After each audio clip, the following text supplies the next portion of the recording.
mo, bakit problemado ka? Ayun, pahinga muna ako dito kasi si Tuyin gusto niya mag-ikot-ikot. Ewan ko ba kung anong plano dito ni Tuyin sa Swan.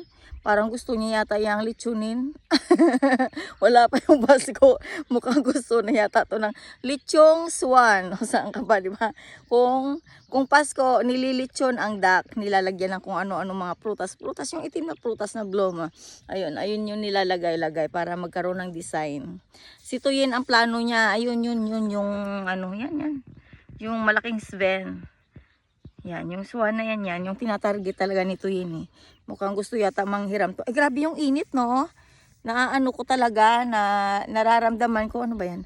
Nararamdaman ko yung legs ko na nagbo-burn. Oh my God, nagbo-burn. Naka-jackpot ng English. It's burning! Aba, tingnan ko si Tuyin, mukhang turista talaga, grabe. Believe din ako kay Tuyin. Tingnan mo si Tuyin, di ba? Parang walang problema sa buhay, parang walang utang sa bangko. Ay nako, sana all walang utang sa bangko. Ay nako. O siya guys, yun lang. Kung wala kayong utang sa bangko, ay mangutang na kayo, bilisan nyo. Tapos pahabulin nyo ng pahabulin kapag singilan na.